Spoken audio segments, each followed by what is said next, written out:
हम बात कर रहे थे क्या नाम है डिमांड कर्व के बारे में। तो मैंने कहा कि हम ग्राफ बनाते हैं और ग्राफ के अंदर एक दो एक्सेस हम बनाते हैं, वाई एक्सेस और एक्स एक्सेस, ठीक है। और एक के ऊपर प्राइस की वैल्यूज को हम जो है वो मॉडल करते हैं और दूसरे के ऊपर हम क्वांटिटी को देखते हैं। मिसाल के तौर पर हमने एक ग्राफ बनाया और ये ग्राफ बन गए हमारे।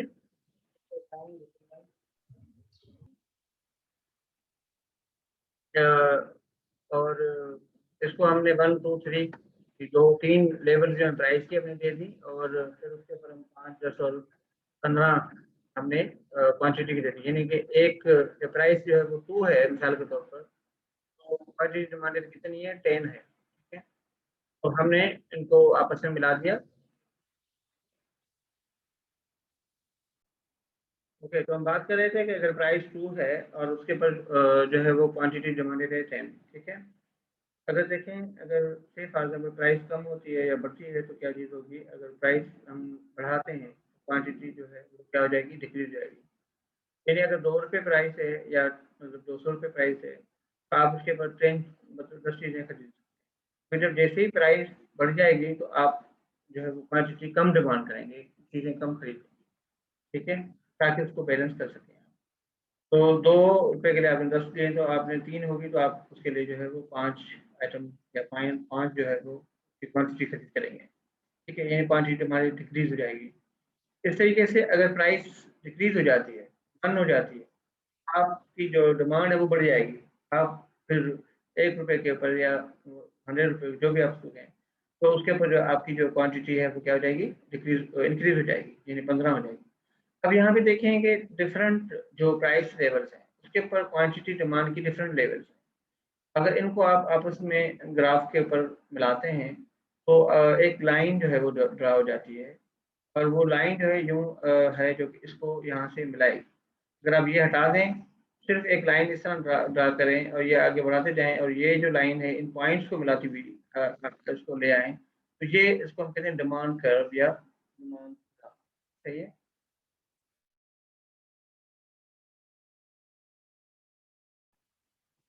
ये बात यहाँ तक समझ में आई किसी को या नहीं आई?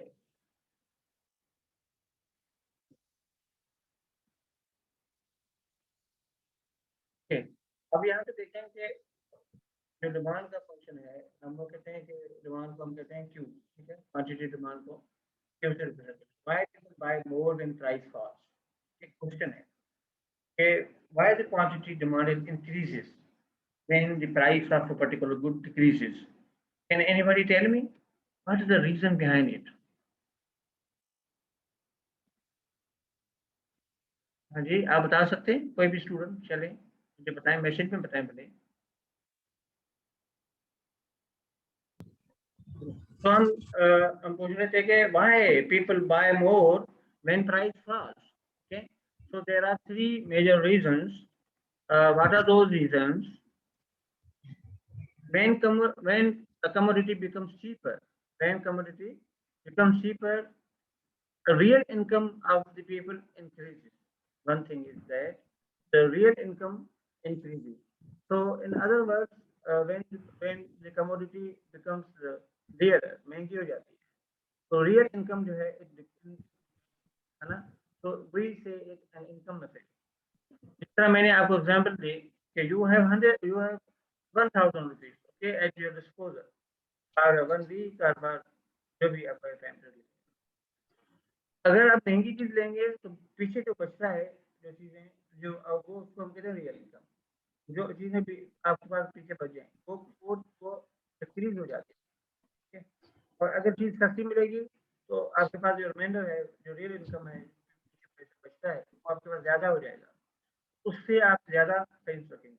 हर बंदे की कोशिश होती है कि ज्यादा से ज्यादा वो पैसे बचाए, मगर उसको साथ साथ उसको ये भी है उसने चीजें भी चाहिए क्योंकि जरूरियात को सिर्फ पूरी करनी है, बुनियादी बात। तो ज़रूरियात को पूरी करनी होती है, इस वजह से वो कोशिश करता है कि कम चीज़ें जो है वो खरीदे या मतलब कम कीमत में खरीदे, ठीक है। इट इज़ सब्स्टिट्यूटेड होली और पार्टली बाय अदर कमोडिटीज़। एक और चीज़ भी है कि जब चीज़ जो है सस्ती हो जाती है तो फिर क्या है कि लोग जो हैं वो क्या करते हैं, क्या नाम है, या वो फिर के सब्स्टिट्यूट की तरफ चले जाते हैं। यानी अगर आप महंगी समझ लें, अगर कोई चीज़ महंगी हो जाती है तो भी लोग क्या करते हैं, उसको छोड़कर फिर क्या करते हैं, आगे चले जाते हैं, उसके सब्स्टिट्यूट की तरफ चले जाते हैं।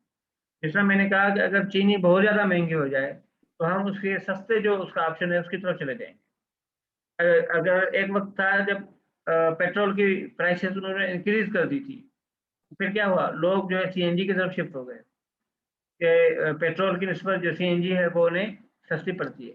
पेट्रोल और सीएनजी जो है क्या है, एक दूसरे के सब्स्टिट्यूट हैं।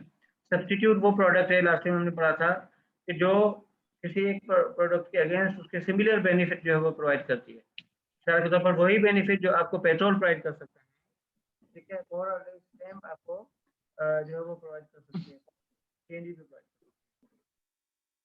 और तीसरा ये है कि जब चीज़ सस्तियाँ हो जाती हैं, चीज़ें सस्ती होती हैं, तो लोग जो हैं वो उसको मुख्तलिफ इस्तेमाल में लाते हैं। जैसा मैंने पहले बताया कि जब दूध जो है वो सस्ता हो जाता है, तो आप क्या करते हैं, आप उसकी क्वांटिटी ज़्यादा परचेज़ करके लाते हैं, ताकि आप उसके फिर उससे और चीज़ों में भी खरीद सकें और यूज़ कर सकें। मिसाल के तौर पे पहले आप दूध जो है वो सिर्फ़ लिमिटेड यूज़ करते थे, चाहे चाय के लिए या बच्चों के पीने के लिए। उसमें आप जो है खिचड़ी भी बना सकते हैं, आप उसमें कस्टर्ड भी बना सकते हैं, आप आइसक्रीम भी बना सकते हैं, आप कोई और जो है आइटम्स जो है वो भी डेवलप। तो आप ये ज़हन में रखें कि अगर चीज़ें सस्ती होंगी तो ये 3 चीज़ें आती हैं। अगर चीज़ें महँगी होंगी तो भी इस तरह की चीज़ें होती हैं। मिसाल के तौर पर अगर चीज़ें महँगी होंगी तो रियल इनकम डिक्रीज़ हो जाएगी और फिर आप जो है सस्ते अगर सब्स्टिट्यूट में उधर जाएँगे, अदरवाइज़ जो है आप मजबूर हो जाएँगे कि चंद चीज़ों के ऊपर आएँ और फिर या तीसरी जो चीज़ है कि आप जो यूज़ेज़ है उसके महदूद कर दें।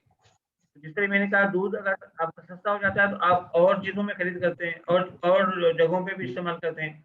इसी तरीके से सेम दूध अगर महँगा हो जाता है तो आप फिर लिमिटेड जो उसके ऑप्शंस हैं वहाँ ही अप्लाई करते हैं और उसके अलावा एडिशनल चीज़ें आप नहीं करते। सही है? आप ये चीज़ें होती हैं। कोई दौर था जब देसी घी जो है वो घरों के अंदर काफ़ी मिक़दार में यूज़ होता था और इवन खाने-पीने और जो कुकिंग में भी यूज़ होता था, क्योंकि वो सस्ता होता था। अब जबकि महँगा हो गया है, नापेद हो गया है, तो बहुत मजबूरी की आलम में वो बिज़नेस की चीज़ों में सर्वाइव। तो ये चीज़ें होती हैं कि इनकी जो यूज़ेज़ हैं वो डिक्रीज़ हो जाते हैं। लोग उसको इस तरीके से बिहेव करते हैं। कुछ डिमांड की कुछ कंडीशन ऐसी हैं जिनको हम कहते हैं एक्सेप्शनल कंडीशंस। एक्सेप्शनल जो है वो कंडीशंस में एक गिफन सर रॉबर्ट गिफन ने ये एक थ्योरी दी थी। इन exceptional cases demand is increased with rise in price and decrease with decrease in price. ठीक है, कुछ चीजें ऐसी हैं जिनकी जैसे ही कीमतें बढ़ जाती हैं तो लोग उसकी जो है डिमांड भी बढ़ जाती है और अगर उनकी कीमत डिक्रीज हो जाती है तो उनकी डिमांड भी डिक्रीज हो जाती है। अच्छा, वो इस वजह से है कि बाज़ का मिसाल के तौर पर अगर जो चीज़ हमें समझ में आती है कि बाज़ चीज़ें ऐसी हैं जिनके साथ आप स्टेटस सिंबल अटैच करते हैं या क्वालिटी का सिंबल अटैच करते हैं। आप ये समझते हैं price tag is reflection of quality of a product. ठीक है? तो अगर चीज़ महँगी होती है तो आप कहते हैं वाह वाह ये तो बड़ी क्वालिटी वाली है, आप चीज़ें ले आते हैं। कोई चीज़ सस्ती होती है तो आप जो है उसको छोड़ के आप किसी और महँगी चीज़ चले जाते हैं। तो ये ऐसी सिचुएशन एक्सेप्शनल सिचुएशन होती हैं। सिचुएशन थोड़ा रेयर होती हैं और रेयर सिचुएशंस के ऊपर जो जनरल लॉज हैं वो हमेशा लागू नहीं होते और हर लॉ की कुछ exception। मिसाल के तौर पर या मतलब कुछ और कंडीशंस भी उन्होंने बताई थी। एक चीज़ ये है कि due to fear of serious shortage, ठीक है, कि जब चीज़ें महँगी हो जाती हैं तो लोग समझते हैं कि ये जो है वो शॉर्टेज हो जाएगी। तब मतलब है कि उस हिसाब से महँगी चीज़ें भी होने के बावजूद भी लोग ज़्यादा से ज़्यादा खरीद करते हैं। आपको अंदाज़ा होगा जब पता चलेगा कि आटे की शॉर्टेज हो गई है, चीनी की शॉर्टेज हो गई है, तो लोग जो है ब्लैक आउट कर देते हैं, लोग जो है वो ब्लैक मार्केट कर देते हैं या उसके होर्डिंग कर देते हैं और ब्लैक पे वो बेचते हैं। महँगी मतलब ज़्यादा खरीद करके लाते हैं। उनको पता होता है कि आज जो चीज़ें महँगी मिल रही हैं, महँगी ले लो, ऐसा ना हो कल वो बिल्कुल ही ना मिले। इस किस्म की जो कंडीशंस होती हैं, मिसाल के तौर पर कभी कोई फेमिनिन आ गया कभी कोई जंग लग जाती है, कभी कोई लॉकडाउन लग जाते हैं, कभी कोई इस तरह की कंडीशंस हो जाती हैं, तो इसको हम कहते हैं पैनिक बाइंग। पैनिक बाइंग एक कंडीशन है, गूगल कर लीजिएगा। ऐसी कंडीशन है जब हमें खौफ होता है कि शॉर्टेज हो गई है। साल के तरफ अभी आपने देखा होगा कि जो है वो जब शुरू में कोविड-19 आया था, तो मास्क जो है वो हमें 20 से 30 रुपए का मिल रहा था। ठीक है, वजह क्या थी कि ओवरऑल मास्क की डिमांड इंक्रीज हो गई थी और लोगों ने उसको होर्डिंग कर दी थी। और शॉर्टेज की वजह से जिन लोगों ने खरीद किए मास्क, उन्होंने भी जो मिसाल के तौर पर एक दफा खरीदने के बजाय जितना मिलता था लोग लेके घरों में रख रहे थे। और सैनिटाइजर सुलभ से नापे लोग गए, लोगों ने उठा उठा के रख लिए, घर भर लिए सारे। तो ये पहले बाइंग होती है, उस वक्त में लोग महंगी चीज भी ज्यादा से ज्यादा खरीद लेते हैं। ये सबसे जो एक ये कंडीशन है। दूसरी कंडीशन है wealthy people buy costly things in case and cease to buy inferior और चीपर थिंग्स। तो पहले मैंने बात की थी कि some people who have more money, they think that the things with the higher price tag reflects that these are the superior things. They must purchase those superior things. Okay? Anything which is cheaper in price, they think that it is inferior. It is lower in quality, so it must not be purchased because it does not make it to our own image, which is higher than anything else. Okay, so in such a condition, people go for buying, things which have increased price. Okay, और उसके बाद third जो condition है, sometimes people don't have enough information about the substitutes or the sources from where the prices can be decreased. You can purchase the good with a lower price. So in terms of lack of knowledge and ignorance, people buy the things whenever the prices are even high. Okay? And fourth thing is this law does not apply to some extent on the necessity goods. Okay? Or necessity goods are bought even with the right prices. And but the law of the cut, वो जो हमने कहा था कि जो तो consumption में cut लगाते हैं, वो ला जरूर यहाँ पे वो लागू होता है कि जो नेसेसिटी गुड्स के ऊपर भी कि जब चीजें महंगी होती हैं तो हम उसकी उसकी कंजम्पशन को डिक्रीज कर देते हैं या उसकी फ्रीक्वेंसी को डिक्रीज कर देते हैं, कंजम्पशन की फ्रीक्वेंसी को, या जो डिफरेंट ऑप्शन है यूज करने के उन ऑप्शन को डिक्रीज कर देते हैं। ठीक है, बात समझ आ रही है? Yes sir. तो ये चार चीजें ऐसी हैं जिन चीजों के ऊपर हम देखते हैं कि जो है वो क्या नाम है ये हमारी उसके ऊपर असरदार होता है।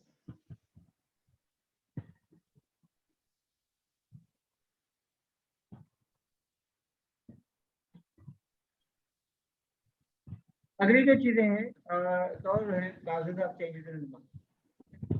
नेक्स्ट जो बात हम डिस्कस करने वाले हैं what are the causes that change the demand. What are those causes? One cause is changes in real income. Okay, when the income changes, income of the people change, it also have an impact on the demand.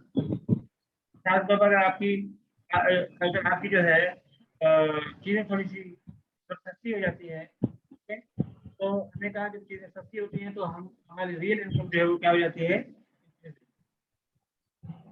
Increase हो जाती है। तो इस हिसाब से भी हमारी demand जो है बढ़ जाती है, हम चीजें ज्यादा खरीद लेते हैं। ठीक है, और अगर जो है हम ये देखते हैं कि दूसरी जो चीजें changes in taste, personal sensation, sometime चीजों की डिमांड जो है वो डिक्रीज हो जाती है क्योंकि लोगों के प्रेफरेंसेस चेंज हो गए, लोगों के टेस्ट चेंज हो जाते हैं, या वो फैशन चेंज हो जाता है, वो चीजें जो है वो रहती नहीं है। ठीक है, इसी तरह नहीं रहती है, इसी तरह पॉपुलर नहीं रहती। तो जो चीजें ऑब्सोलीट हो जाती हैं, जिन चीजों की जो है वो मतलब है कि लोगों के पास उनका इमेज खत्म हो जाता है, इससे फर्दर जो चीजें रिप्लेस हो जाती है टेक्नोलॉजी के हिसाब से, बेटे टेक्नोलॉजी की चीज आ जाती है। ठीक है, और ओवरऑल जो फैशन आइटम्स हैं तो फैशन में नई चीजें आ जाती हैं, नई चीजें इंट्रोड्यूस हो जाती हैं, तो पुरानी चीजों की डिमांड जो है वो डिक्रीज हो जाती है। ठीक है, तो यही बात है, या लोगों के टेस्ट चेंज हो जाते हैं। लोग जो है वो ओवरऑल जो है कुछ चीजों को पसंद करना शुरू करते हैं, कुछ चीजों को नहीं पसंद करना। ठीक है, तो ये जो बिहेवियरल चेंजेस हैं लोगों के अंदर, वो भी हमारे ऊपर असरअंदाज जो है होती है। उसके अलावा एक और चीज है जो असरअंदाज होती है, वो क्लाइमेट और वेदर की तब्दीलियाँ। ठीक है, आप देखें सर्दियों के हवाले से आइटम अलग होते हैं, सर्दियों के हवाले से जो है वो अलग होते हैं। ठीक है, तो ये जो क्लाइमेट के हिसाब से, यानी एक तो वेदर के हिसाब से होती है और दूसरा क्लाइमेट के हिसाब से भी जो है वो उनकी डिमांड जो है।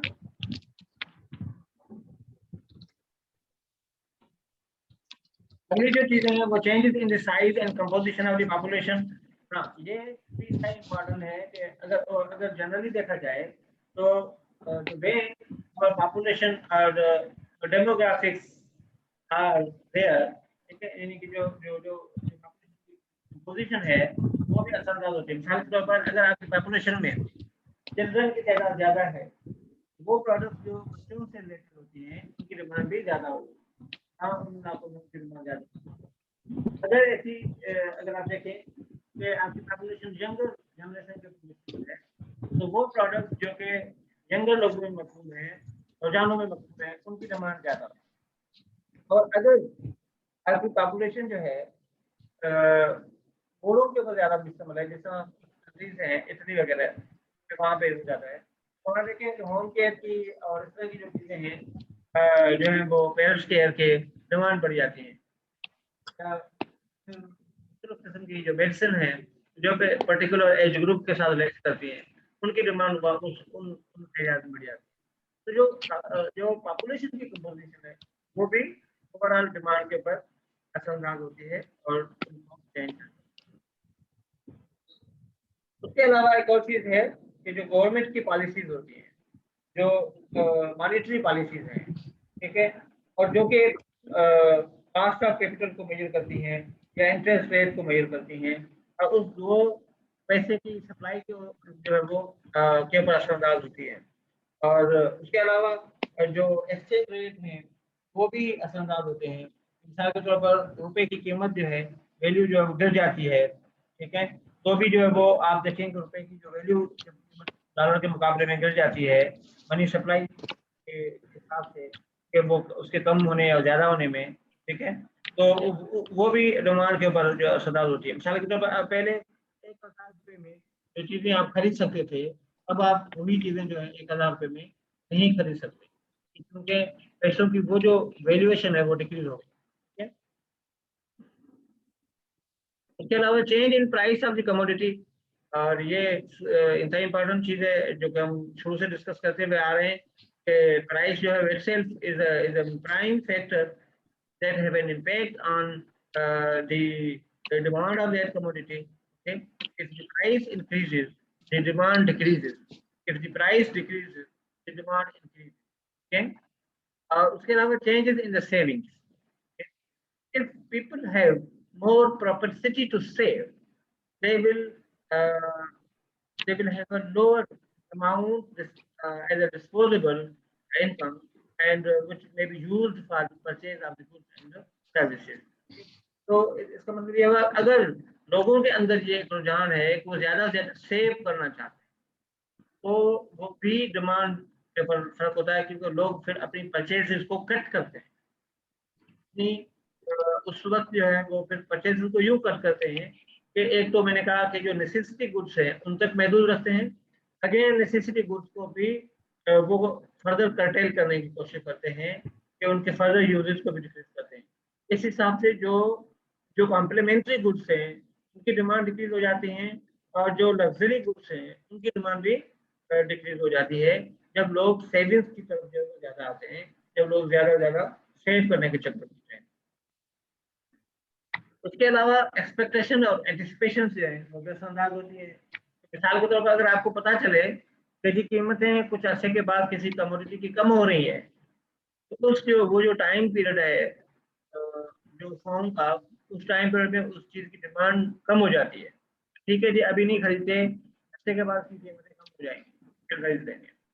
या दूसरे हिसाब से जब चीजें जब खासतौर पर जब एक ये एक्सपेक्टेशन होती है कि किसी की कीमतें बढ़ रही हैं, बढ़ने के चांसेस ज्यादा होते हैं, तो अभी पैनिक बाइंग जिस तरह हमने पहले डिस्कस किया वो शुरू हो जाती है और उसकी डिमांड फौरी तौर पर शूट हो जाती है। कुछ चीजें की डिमांड जो है उनके रिलेटेड गुड्स के ऊपर पकड़ी होती है, डिपेंड करती है। ठीक है, मिसाल के तौर पर अगर कुछ गाड़ियां यहाँ पे सिर्फ इसीलिए मकबूल नहीं है, पॉपुलर नहीं है कि हम ये समझते हैं कि उनका जो जो स्पेयर पार्ट्स हैं वो यहाँ पे या तो मिलते नहीं है या महंगे मिलते हैं, तो उनकी वजह से भी यहाँ उन गाड़ियों की डिमांड जो है वो कम होती है। ठीक है, तो रिलेटेड गुड्स से कोई भी चीज जो है, कुछ एक चीज होती है, एक प्रोडक्ट है, उससे रिलेटेड कुछ और चीजें होती हैं, उनको हम बात बात कॉम्प्लीमेंट्री गुड्स भी कहते हैं, या जो है वो एक्सिलरी गुड्स भी कहते हैं, या एंसेस्टरीज भी कहते हैं। ठीक है, तो उनकी कीमतों के बढ़ने या कम होने या उनकी सप्लाई के होने या भी लोग उन चीजों की डिमांड के ऊपर असर डालते हैं। जब भी हम बात डिमांड की करते हैं तो हमारे पास एक और चीज आती है जो जो प्रैक्टिकल यूजेस है, हम इलास्टिसिटी ऑफ डिमांड।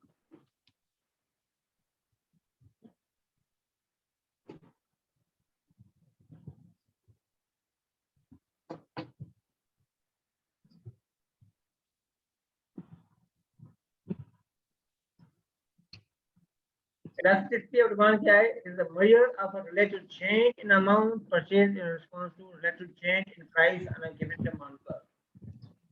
वो जो डिमांड का हमने देखा था, उसमें आपने देखा कि अगर प्राइस 2 थी तो क्वांटिटी डिमांड थी 10, और प्राइस 1 हुई तो क्वांटिटी डिमांडेड हुई 5, और जब प्राइस 3 थी और सॉरी 1 हुई तो प्राइस क्वांटिटी डिमांडेड 15 बढ़ गई। जब प्राइस इंक्रीज हुई 3 तक, दूसरे 3 तक, तो हमारी जो क्वांटिटी डिमांड थी वो 10 से 5 हो गई। अब जो आपने देखा कि हर तरफ चेंज हो रही है, एक तो है वन फर्स्ट प्राइस है कम प्री वन के लिए, और उसके हवाले से जो फर्स्ट क्वांटिटी है उसको हम कहते हैं Q1, और फिर जब प्राइस 1 से चेंज हुई प्राइस 2 तक, क्वांटिटी डिमांडेड भी जो है Q1 से Q2 तक मूव। इस P1 और P2 का जो फर्क है और Q1 और Q2 का जो फर्क है, इसका हम एक रेशियो निकालते हैं। इसका क्या करते हैं, एक रेशियो निकालते हैं, तो वो कितनी चेंज हुई है। मिसाल के तौर पर, और ये अगर कुछ चीजें ऐसी होती हैं कि बाद का जो तब्दीली है प्राइस के अंदर थोड़ी होती है, अक्सर होती है, मगर जो क्वांटिटी डिमांड चेंज है वो ज्यादा होती है।